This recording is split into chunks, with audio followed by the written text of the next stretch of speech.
Like 10,000 people under a roof. That was on December 3rd. 10 days later, we invited Genaro Lopez back onto the show to see how Tijuana was doing. Nobody else in the media seemed interested in what had happened to the caravan. As long as the migrants remained in Mexico, they couldn't really be used to attack Donald Trump, so the press moved on to the next dumb, shiny thing. But we were interested. Here's what Lopez told us. Things aren't getting better. They're probably getting worse. Last weekend, we issued an ultimatum to all the Hondurans and Guatemalans that are camping out here on the street. They're blocking the street and they're doing all their necessities, trashing the street. Problems are still going on. There's been like 280 arrests. Before it was only for drug possession and being drunk in the streets. Now it's for breaking and entering into homes. Trashing the street, doing drugs in public, blocking traffic, breaking into homes.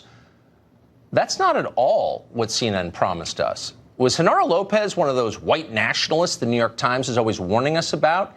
Did he make the whole thing up, pictures and all, for his own sick, bigoted reasons? Possibly. Or maybe, and this was our conclusion, there could be a lesson here for the United States. Here's what we said that night on the show. Our country's economy is becoming more automated and tech-centered by the day. It's obvious that we need more scientists and skilled engineers, but that's not what we're getting. Instead, we're getting waves of people with high school educations or less.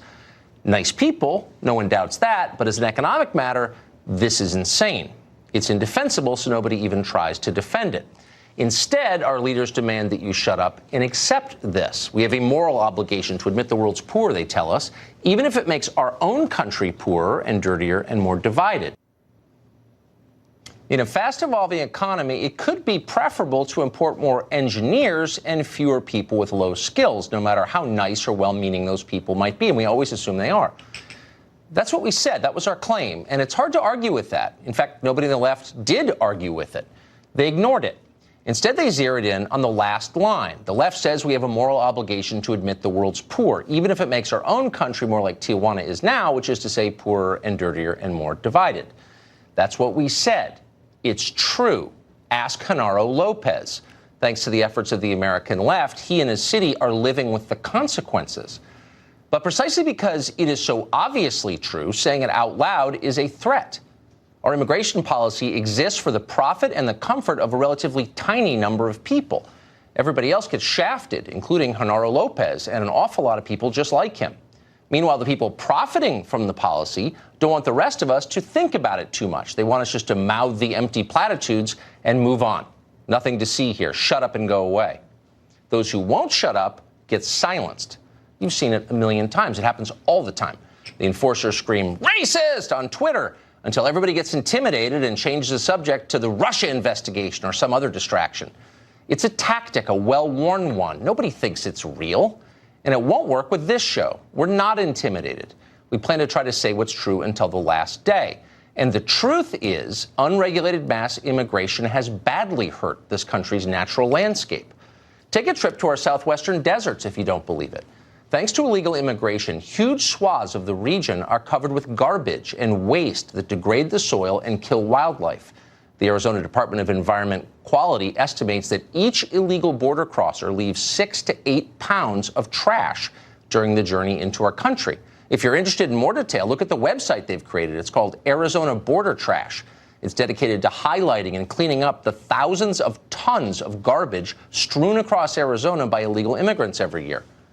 Illegal immigration comes at a huge cost to our environment. The Government Accountability Office, GAO, put it this way, quote, "Illegal border activity on federal lands not only threatens people, but endangered species and the land itself. Illegal aliens and smugglers have destroyed cactus and other sensitive vegetation that can take decades to recover, including habitat for endangered species." One land management official described another federal property on Arizona's border as so unsafe and with resources so destroyed that it is now primarily used for illegal activities and no longer visited by the general public, end quote.